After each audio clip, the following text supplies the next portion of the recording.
Hello and welcome back to Wisdom in Action, the podcast where we explore what it takes to bridge the gap between knowing and doing, because that's where the real wisdom is born.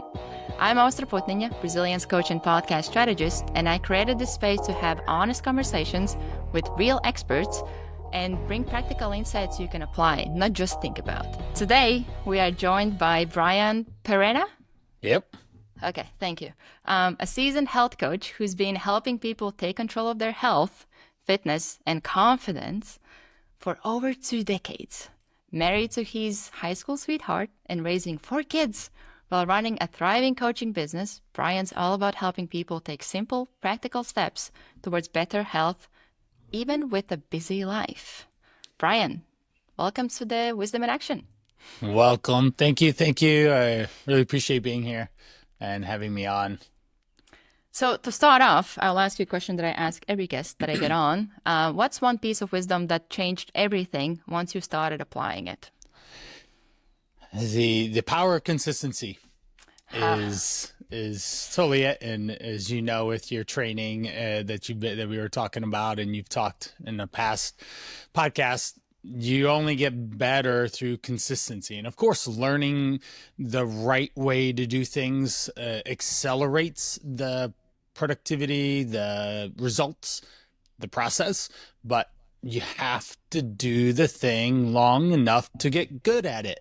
Or so that would be totally it. Whether it's in my life, my careers in health, fitness, and lifestyle coaching, but being a parent, being a husband, being an athlete myself, these are persistent traits that I seek to better myself at. I consume information on YouTube and podcasts and to what are better tricks, ways to go about thinking about different opportunities to have improvement and be more consistent of what life looks like, or what I want it to look like.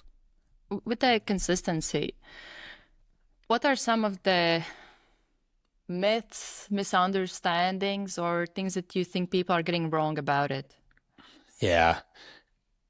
I probably deal with about 60% weight loss, and then the other 40% span digestion issues, chronic illness, diabetes, cancer even. Then there's performance of marathoners, triathletes, people who just want to run a 5K and they never have before. Awesome. Let's get to it. Let's tie those shoes and get out the front door. And the biggest challenge that most people get is that they get distracted. The next shiny thing, this strategy, this hack, all these, say, surface level influences on their decisions and their actions take over, and whatever they were doing that was working stops. Say you with podcasting, for what you do, right? You probably tell people to do the same things, and then you go to your sports psychology background. You are embedding these basic daily habits, routines, behaviors that put this person into the best possible opportunities to create the results that they want. And if without that, then they do, train from triathlon for 2 weeks and let me know how it goes when you get to the thing, because you're like, well, I'm going to do this instead. It's not going to happen.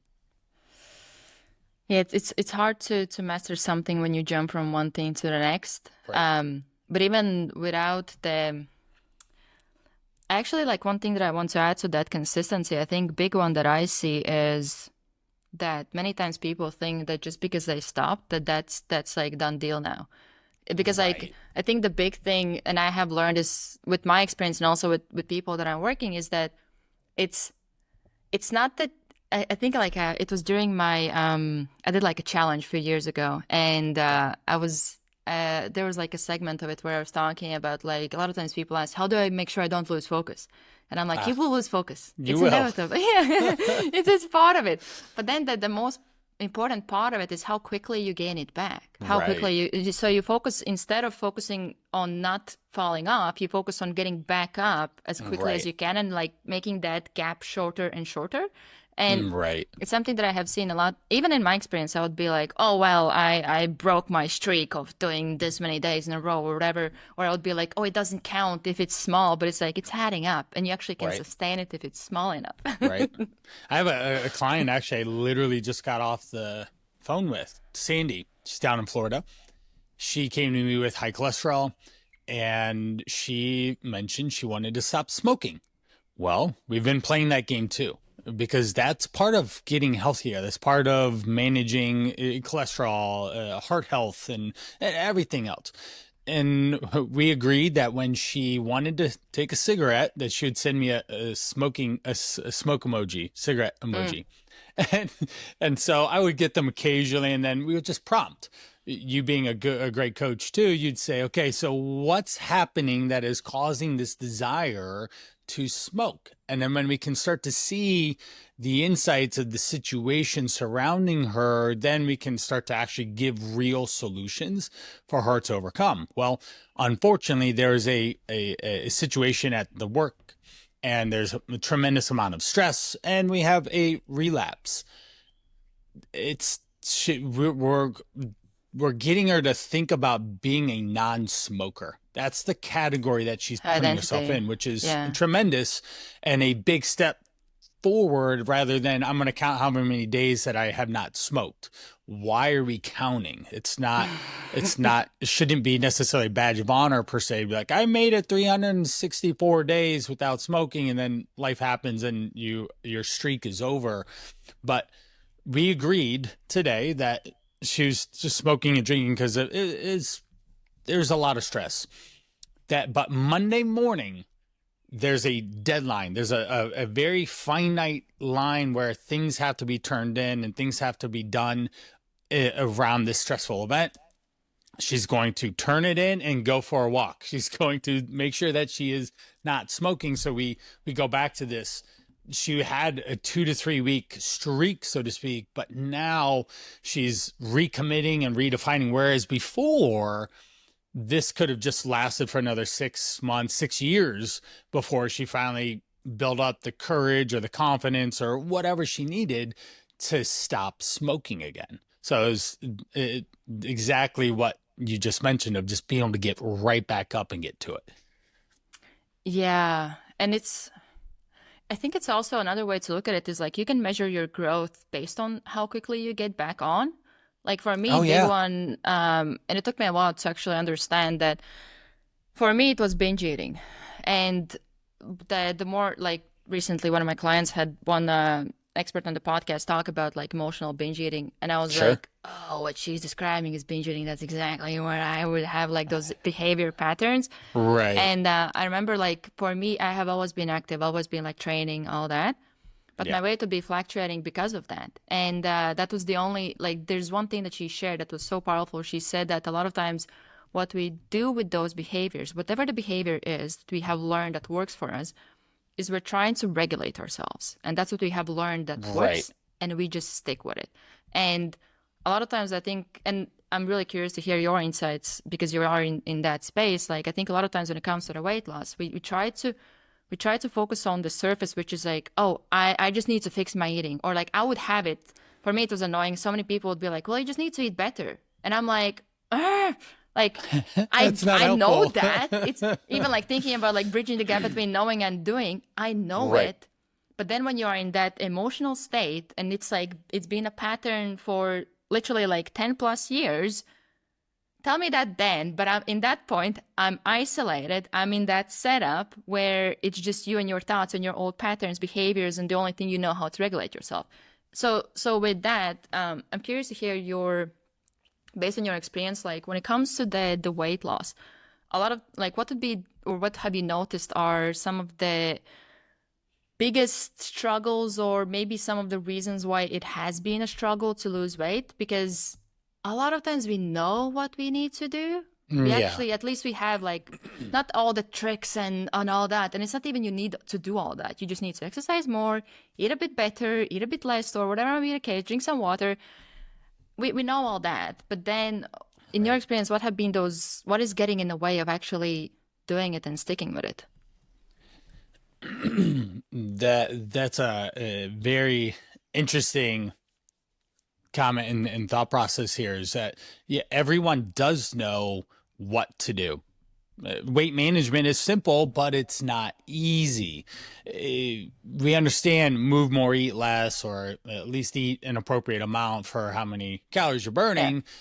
But we have to look at all the other situations that are surrounding us, right? We've got your internal dialogue. You've got whatever your parents taught you for 18 years or whatnot, living with them around, say, food or exercise or how they took care of themselves or how they managed money or any of those things, right? Those are our very first visual Hmm. examples of even how they treated each other, right? Then that affects how you treat your partner in life.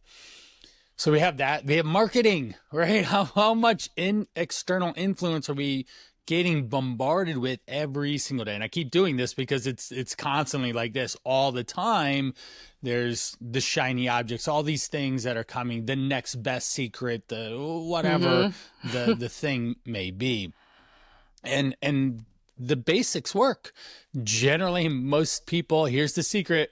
We're going to eat about 3 times a day. We're going to eat about a balanced meal, some protein, vegetables, some fruit, a little bit of starchy carb, maybe a little bit of fat, healthy fats and such. We're just going to eat in general, women are somewhere around 300 to 500 calories per meal, depending on their activity level or goals. And then we have men that are more like 400 to 700, depending on their activity and goals. And we just can do that. But that's the easy part. What's the challenge, especially say weight loss, is what are the habits, the behaviors, the routines that get them off track? Hey, when was the last time you went to the grocery store? Right. How much is spending in? We have DoorDash over here, or Uber Eats, where we have the delivery services. How much are you spending on that in a week? When was the last time you cooked something? What's currently in your fridge or pantry right now? When is the next general time that you should even think about eating a meal? When did you plan to move your body today? Or are you just going to work endlessly and then fall asleep on the couch staring at yet another screen? Those are six basic. Did you drink any water? Are you going to drink any? Here's my water right here. I got it right here, 40 ounces. And so I get 2 to 3 of those for sure. And I'll drink some coffee too throughout the day. It's not always just water. I got some carbonation. I have the little flavor things and stuff to make it more fun. But those are the basic things. But if we don't stop to think about, okay, I do need to go to the grocery store every Sunday or Saturday or Friday or Tuesday, whatever works. Do we have to do that? And we have to be able to equip ourselves to what I refer to as PPA: plan, prepare, act. It's a simple 3 step framework that gets you in the right mindset. And here's the other cool part is that most people do it already, just not around their health, not around their weight loss. For you, example, the podcast, right? You probably do a significant amount of planning and preparing, and even how you presented yourself to me and opening this opportunity, which I'm really grateful for. There's probably a lot of effort and time that you prepared and orchestrated all this, right? Because I'm a little bit more newer into podcasting and becoming a guest mainly, but I'm also now opening up. Hey, I might do my own podcast as well because Ooh. I have some fun things to say, but there's a lot of work in that. so, uh, those are some of the things. It's always the back end things to think about that get people off track, really. Is it also kind of that we tend to overcomplicate it? Because I think, Oh, like, even I also want to touch on the kind of how do you sustain those habits during the busy seasons. Um, but I think a lot of times we just overcomplicate it a lot. oh, totally, totally. Your triathlon. What do you need to do? You need to run, you need to bike, you need to swim, right? But in each of those categories, there becomes so much more minutia that starts to, you mentioned that you're doing a swim camp, right? Well, let's do proper swing. So we go elbow high, drag your fingertips on, you reach, then you have to glide, and then you pull through and you push, and then you're doing it the other side in the same way. And all We of a literally even sudden, like have things like last week we had it how to connect with the water. right, Literally like even exercises like that. Like how do you right, flow with the water? How you connect with it? And I would have never thought of it. But that's right, where I started to see there's so much detail in it once you go right. really deep. Right. Yeah, an easy example of swimming, because I did triathlon. I would think of it as grabbing a rung on a ladder and pulling myself through the water, or Ah. gliding and floating as long as I could before I felt like I was going to start sinking, and then pull and try and catch as much water as I could, and all. So that's where we start to get in the minutia. You're going to spend more time getting lost in the stroke of the swim than you just going and swimming a mile. And if you just swim a mile, you'll get better at swimming, but you're going to spend 30 minutes doing drills that, and you've only swam a quarter of a mile in a sense. So when it's all said and done, you have to do the mileage, you have to do the effort, you have to do the things that get the volume of activity and capacity in your body, your muscles, your lungs, and all, for you to be able to complete the effort that you want to do. Actually, I have perfect example with this, sticking to Okay. the triathlon analogy. So like with my half Ironman, no background in the sport. I just Right. finished half marathon. I was like, I wasn't even in shape. I finished in like 3 hours half marathon. Yeah, Well, it's okay. two something, 50 something. Under But it, three is cool. You should yeah. say under three, right? I did it under three. Cool. Good job. But even with that, I was like, I have no idea how I could do this as a finish, as the last thing that I do in 90 days. But I was like, okay, I'm just gonna sign up. And the whole time, like right now, good example with the program that I'm in, we pay attention to details, we go through that. Right. And I'm also questioning if I want to do races this year or I just want to focus on like working on technique, getting somebody to help me with running as well, because running is my Oh yeah. I don't like the word hate it. I usually say I dislike it with passion. Like Yeah, you can rank. I ran in high school, and I came out of high school running. I was a strong Oh, runner, and then cycling came relatively easily. The swimming was the thing that I was competent in. I can definitely swim, but the ability to swim fast is took a lot of effort. So what are we doing? 3 to 4 swim workouts a week, 2 to 3 bike workouts a week, and 2 run workouts a week in a sense. And that would be my triathlon training because of the priority and everything. So, yeah. And but like yeah, continuing with that analogy, so what I did in those 90 days, I didn't focus on technique. I didn't focus on anything like that. It was my strategy was volume. That's all I did. I just yeah, did yeah, volume the whole yeah. Right, like 90 days.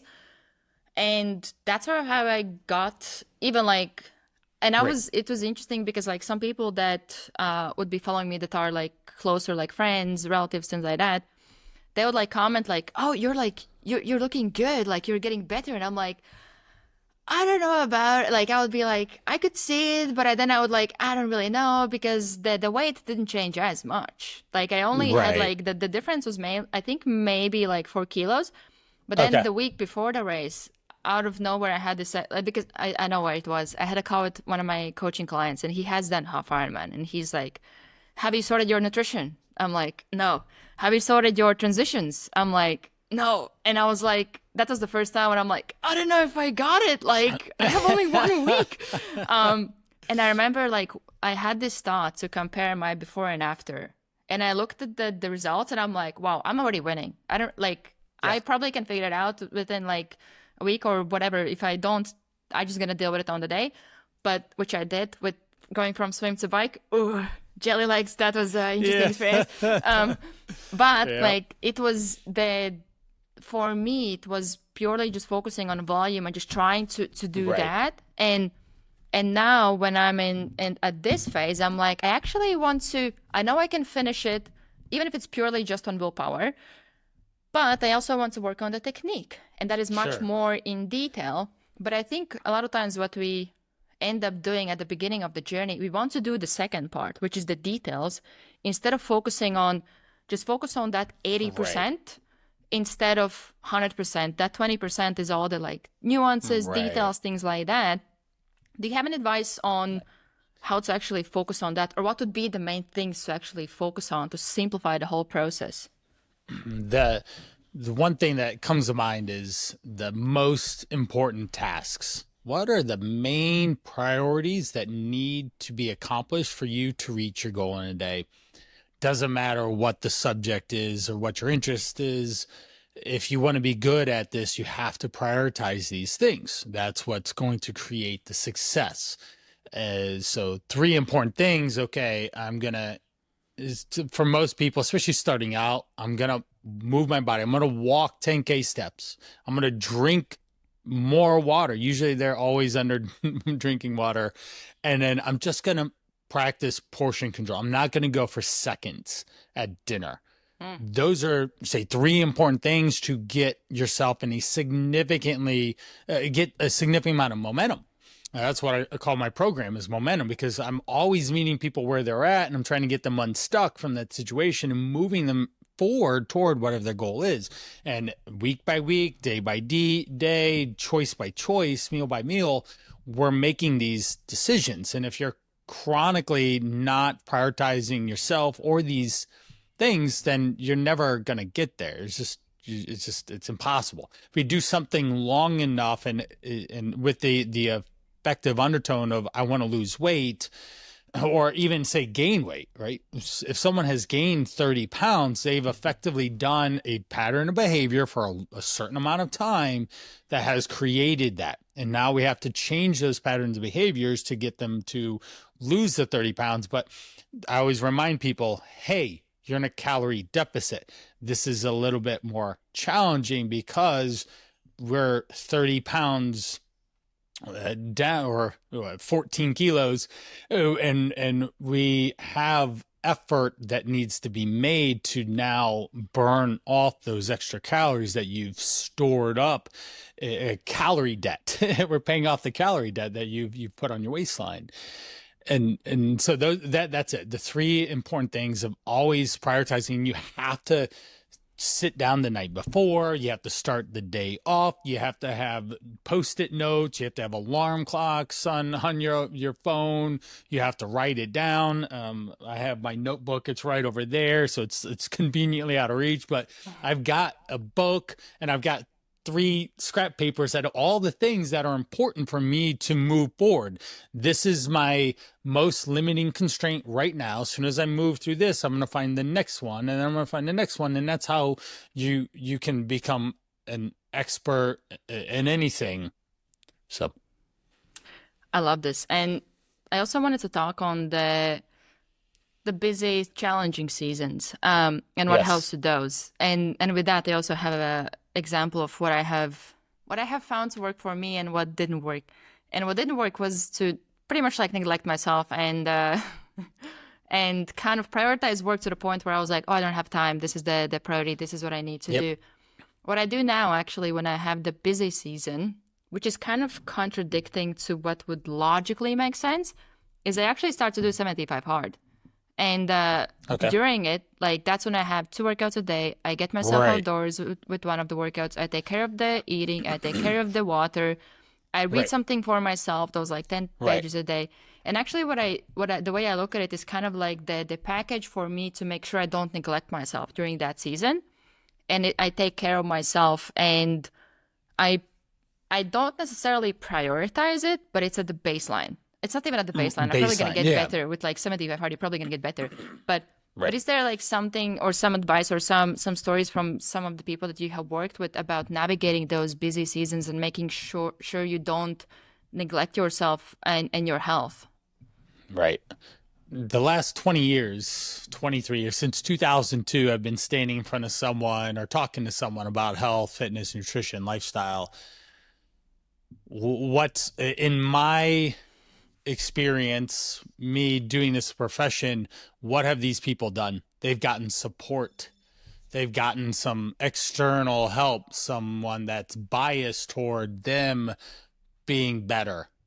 And that's what Brian does at his best. He's championing for his client to be the best person they can be. I joke I'm the Mickey to their Rocky Balboa. So I can think of anyone, John being an example. He also lives in Florida. Florida is a hot spot. People like to take care of themselves after they realize they need to get with it.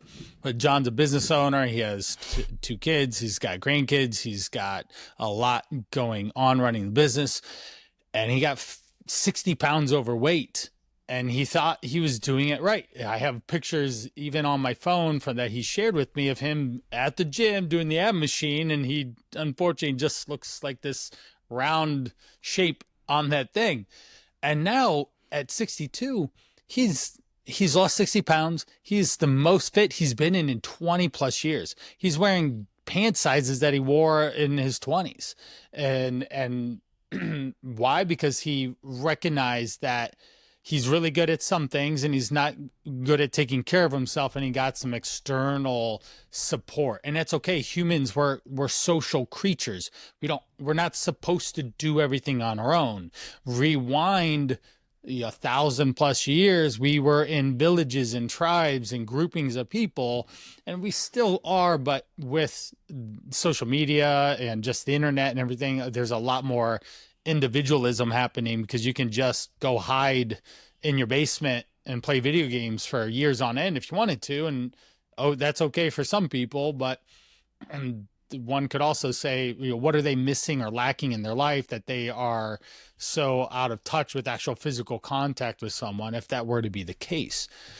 So I would say having some support structure, whether it is a coach or whether it is an app, whether it is you have a very disciplined daily routine that you don't budge on. But usually, again, going back to humans, it needs another human to hold you. You're going to show up to your swim clinic. You're going to show up to your basketball. You're going to show up to the running because you have other people of like-minded interests that want you to be your best in that area. And be your best is defined as however good you get. Not you're going to win the thing or something. Like, that's not important. And most people can sometimes put a lot of effort into that, but it doesn't boil out to anything when it's all said and done, because, yay, I ran the Boston Marathon. That's just a fact in my life. I can tell you the story. It was started on Monday at noon, and it was 80 degrees in April, and it was one of my worst marathon times ever because of the situation and the environment that it was. Not to mention that I'd been training specifically for marathon for over a year and a half, and did the miles and did the things and all of it to be as prepared as I can. And then I had my worst race ever. And then 6 days later, I ran the Cleveland Marathon. That's where I live close to, in Akron, Ohio. I ran the Cleveland and I did a personal record. It was 50 degrees. It rained on us. The temperature, it was just a really nice running day. And I did my best run ever because I had prepared and done the work. But if I would have, say, got hung up on something there, then like, oh, I stink or whatever. Like, but even in that situation, when I was training, I had support. I had people I'd run with. I had a program to do, and I kept going back to that as being my constant of being able to improve myself. Actually, that's a really important point about the community and not doing it alone, or at least having some support accountability system in it. Because, like, for me, it's for majority of time I would be training by myself for literally years, and now, like, in the last, I would say, like, year and a half, now I have the swim program, so that's been fun. Then I have basketball, that's been fun. I have Sunday groups when I'm when I go and, like, play our volleyball, our basketball. Yeah, that's actually what I wanted to touch on with that community piece, is that the fun. Because even with the half Ironman, I recorded the episodes on the Chase Impossible with my friend, and she was, like, kind of seeing everything behind the scenes. And there was this question of, like, what is your favorite part of it? And I was like, actually, it was you guys who came to support me with all your signs and all the songs and everything. And I was like, you're literally, and for me, it was hard to comprehend. How can you be out there for hours just to wait me run by for like a few For 5 seconds, and they seconds. would Yep. be mapping out like what they're gonna sing, how they're gonna Right. track. And actually they did the sneaky thing where they showed me slower time than I had, and I actually had no idea. I was just like running, and they would show me the time. Initially I was trying to check it myself, but then I was like, you have these signs, just write it up so that I see what's my time, and I was Yeah. calculating based on that. And then she asked me also when I ran in the finish line, how did I feel? And I was like, actually, initially I was confused because I was like, hold up, my time was like, I was trying to make like sense of the time that I had. And they told me they actually have been adding like 10, 15 minutes to my time. And I was like, oh, you sneaky bastards. That's so genius. But it was like, they made it so fun. And also all the Yeah. prep and everything day before we went for a lunch and for Oh, a yeah. walk, things like that. So I think it's something that it's easy to oversee or not see the true value in it. Even having, and it's so helpful with accountability. If you know your like friend gonna go there, you have this Right. practice that you need to go to, you will show up more likely than if you have Totally. to And do you'll it put in the yourself. work 10 times more. Yeah. That's great. Life's the journey, not the destination, right? You cross the finish line and yeah, you're probably excited. Out of all the marathons that I did, I remember the very first one where just kind of started welling up with little tears of like, I said I was going to do the thing and I'm doing the thing and I did it. That excitement and that euphoria that you experience in that moment, those are really carrots that you can dangle in front of yourself. But what was the biggest thing I remember is the sheer volume of training with my buddies or doing the Saturday morning runs at 7 a.m. and we go run the Buckeye Trail. And that's what I recall of that whole experience was the human connection piece. I have two friends, one a middle school friend, Dan is his name. And then Chris is a guy that I've known throughout my whole professional career in the last, I don't know, he showed up on my radar in mid 2000s. And when I graduated in '04, and then by say '06, 7, and definitely by 2010, I knew Chris. And then he has two daughters that go to the school that I do, or my daughter did. Uh, and we reconnected. And I said, hey, come on over to my barn, which you can see I'm in right now. Let's work out. And we've been 2 years, May 8th. So we forgot to celebrate our broversary, our 2-year broversary on the 8th. So I'll have to call him out because he's coming over today. Like, dude, we missed it. May 8th, like it's on the board over here. I was like, dang it. But I'm going to show, let me grab this real quick.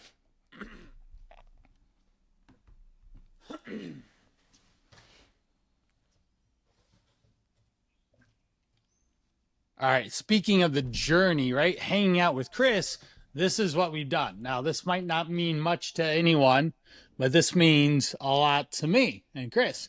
So every number is a date. Every date has some initials behind it. Those are who I worked out with and what did we do. That's it. This is my workout board. So we are currently right here. This is May 12th. I have to put May 13th on because we worked out yesterday. And then it goes from here all the way up to this column. And that's July of last year. So there's almost a full year on here, but we've done so many workouts that I can't fit all 4 into this. And I guess I could make this row column more stuff because I don't actually need this board to write my workouts on. But and then there's our date, our May 8th. So, but I can promise you, I can 1,000% promise you, I would not have done all this if I was by myself. I would have said, I've got work to do. I've got kid stuff to do. I've got family things to do. I'm too tired. I'm too busy. I'm too whatever. But for the sheer act that he is on my calendar, I show up. For the sheer act that you are on my calendar and we're doing this right now, I'm showing up with full energy. This is what we're doing and trying to do my best to provide for you and your audience and really help people. So the human connection piece is so big. Yeah, and it's another thing is like I literally had a conversation with my teammate yesterday. We went on a walk, and it was, for me, it's been interesting because 2 of the teammates, they started 75 hard. Yeah. Both of them currently have stopped it for various reasons, but one of them is like she got injured, so she wants to get back to it like really Yeah. soon. Pretty much like the moment she can walk 45 minutes is when she can get back. But even and we were talking yesterday on the walk, like she was testing her leg for the first time, and we ended up doing like 53 minutes, and I'm like, okay, it's a good sign. And she was telling me like you know that because like what happened was they started to do the 75 hard. They also signed up for half marathon. We also signed up for marathon. They're now like one of them has a bike. The other one is waiting for her bike to arrive. So they're starting to look at triathlons. Ah, nice. And like a lot of it is it's their decision that they're doing. I never force anybody to do anything that I'm doing. I don't believe in that. You can't. Yeah. And but when I was talking to her, she was like, you know that like you like inspire all of us that are like in this little group that we have on the Facebook where we're messaging about 75 hard, things like that. And I'm like, sometimes it's actually easy to forget or not to see that because I'm so focused on like doing my thing.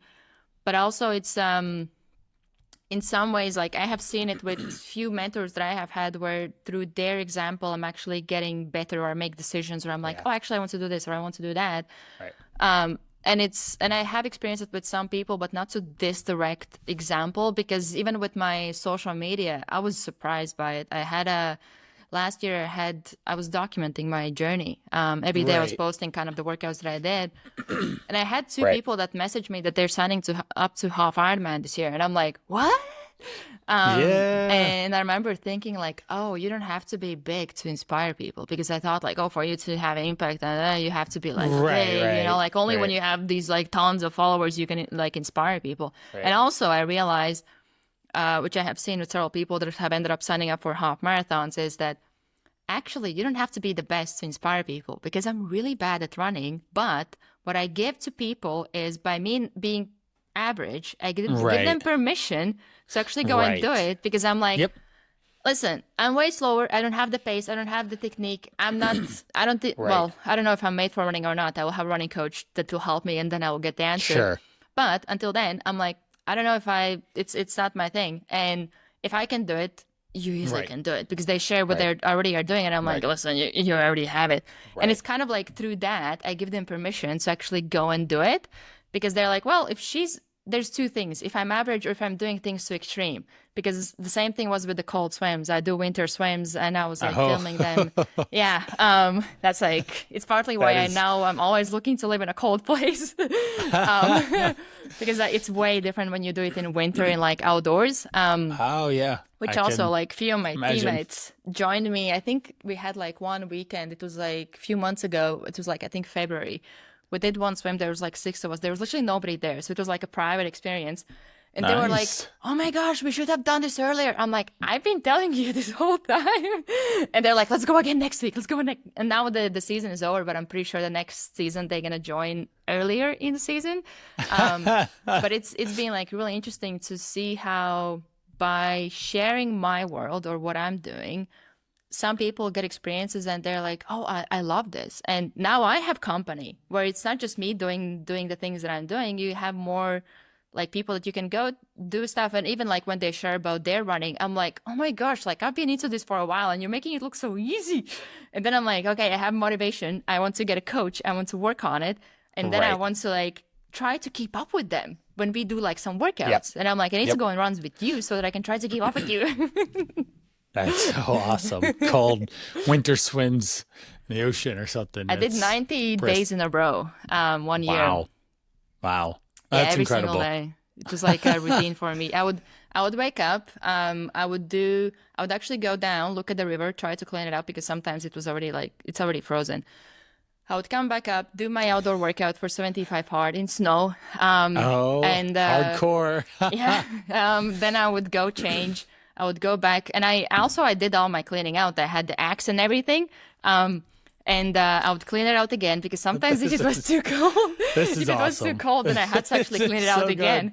And then I would like get in the water, do my thing, sit there, and then I would get out, go up, sit next to the fire, edit my video. Then at the time I was staying at the parents' property, I would show it to my parents. We have a laugh about it. Then I post it. That was like my morning routine. That is amazing. It's so good. Well, one thing that you're making me think of is you shouldn't be the smartest in the room, right? We always hear that. The 5 closest people influence you the most in your life, and it can be friends, family, whoever is in your sphere of influence. And you should always be seeking someone that's ahead of you. Do you need to seek the person that's the expert mad, the Jedi Yoda person? Not necessarily. If you are a Jedi and not say a Padawan going off to Star Wars, then maybe we need to seek that extra little bit more out of life to or the skills. Hey, I'm a master at this, but I can still get better, and I need to refine just this much more. And that's the person that you go seek that's a little bit ahead of you. And so you can inspire someone that's a little bit behind you.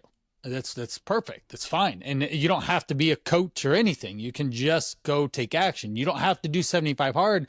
You could do a scaled version of 7 hard. Okay, I'm going to do one thing a day. I'm going to drink 100 ounces of water. I'm going to read something. I'm going to, this is all reasonable things to do to get into the pattern behavior of being a healthy person. And I believe that's why 75 hard has taken off so much, is because it's this really strict, finite, you do this for 75 days. And a lot of people are good with deadlines and timelines. We just need to, most importantly, what happens the 76th day?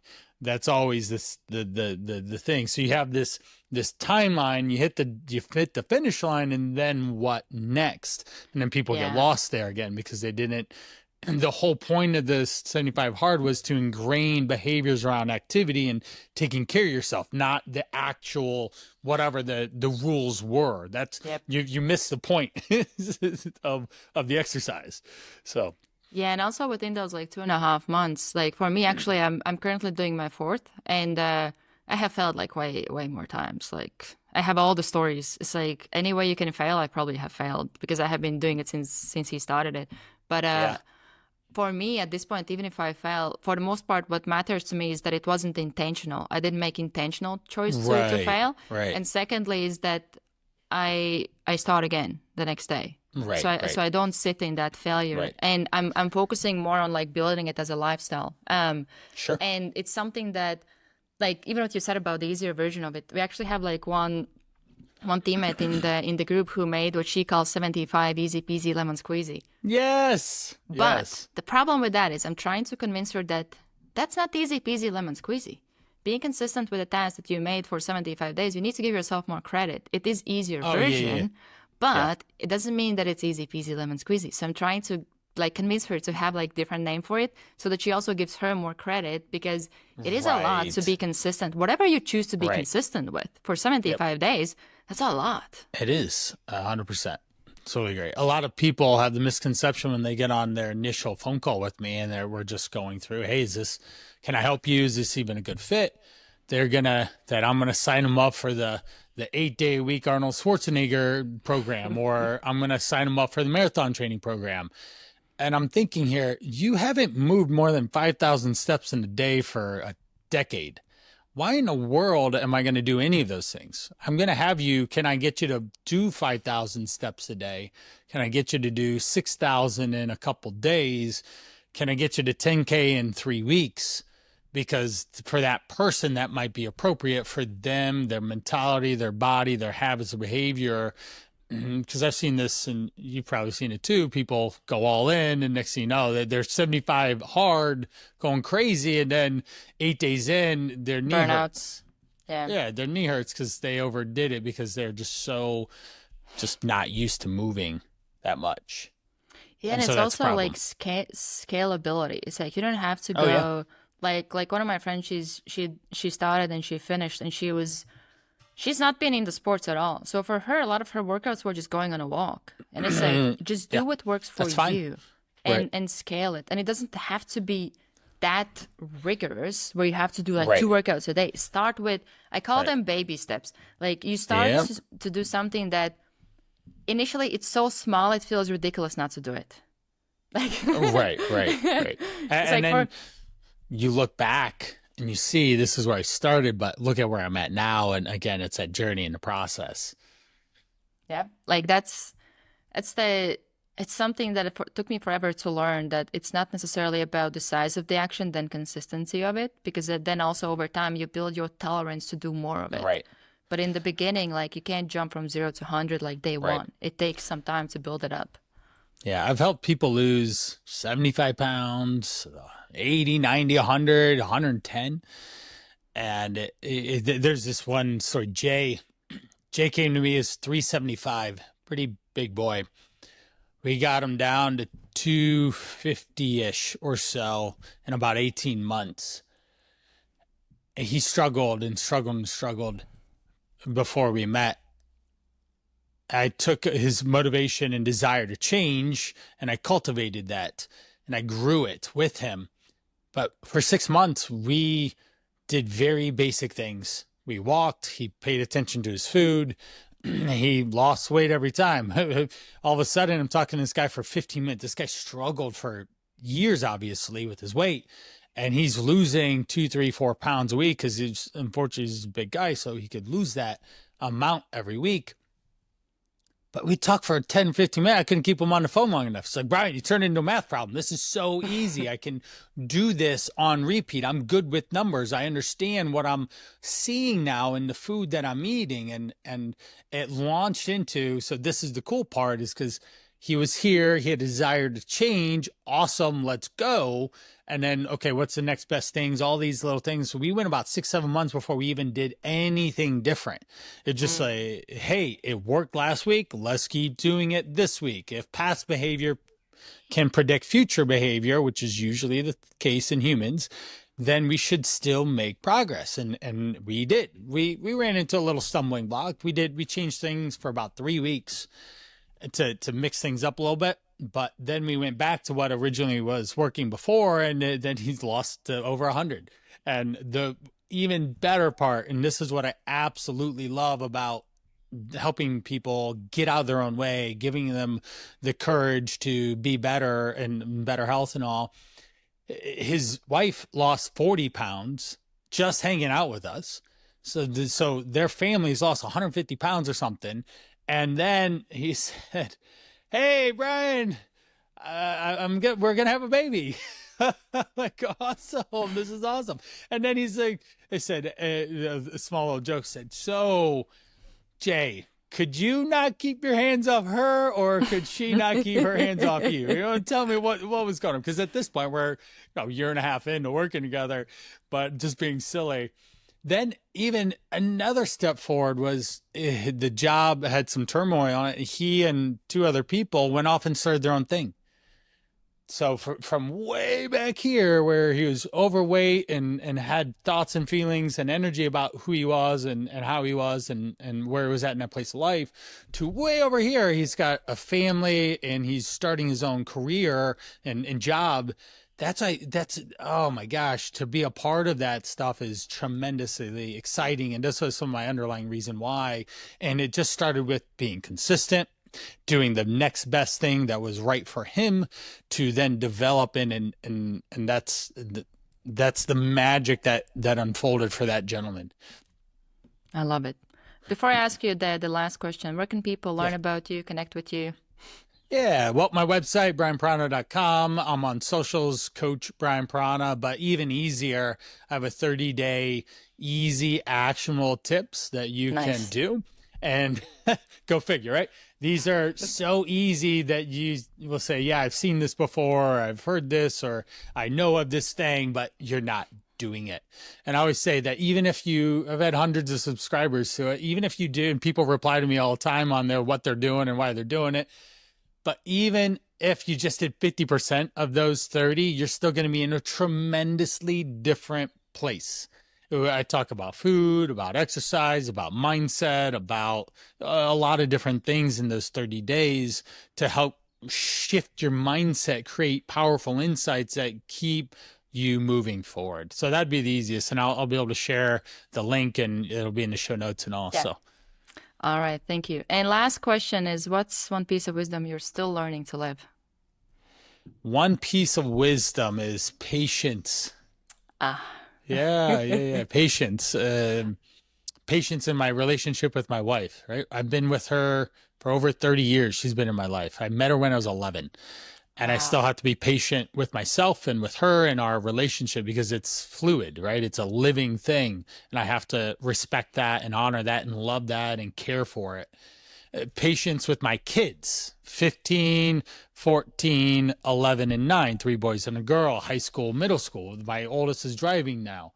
I have to be a patient parent to help them see. Even say with my oldest driving now, Levi, I have to be patient. I can't overreact. I can't, because then that causes a tremendous amount of stress for him, and he might crash the car or something.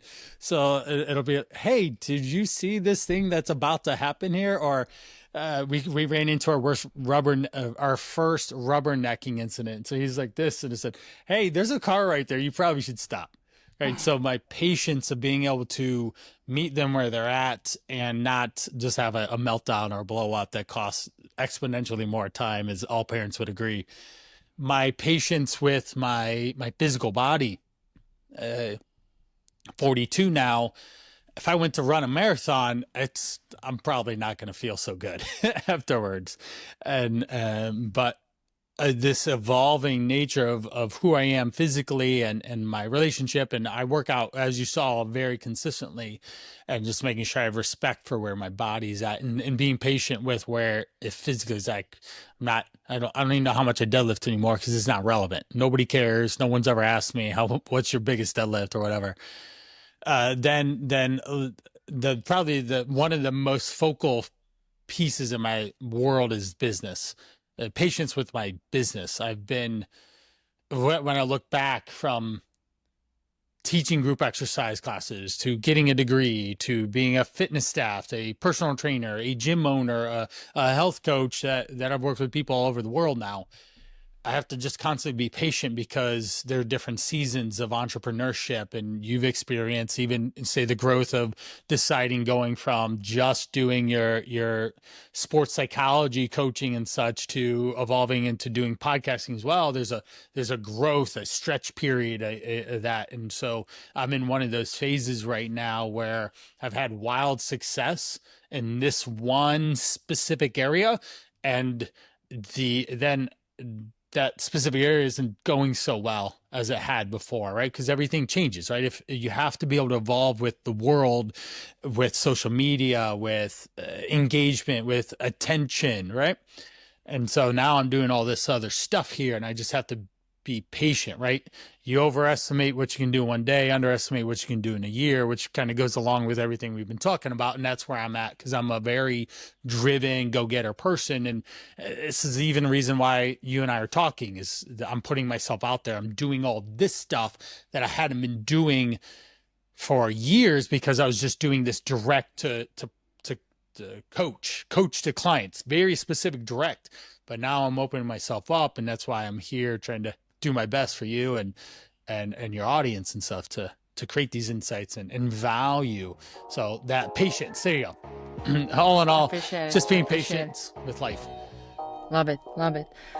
All right. Well, thank you for coming on, sharing your wisdom. And thank you for having me. I appreciate it so much. For all of you listening, if you're an expert with 20 plus years of experience and you want to be on a podcast, there will be a note on how to do that, how you can submit your application. Thank you for tuning in, and we will see you in the next episode.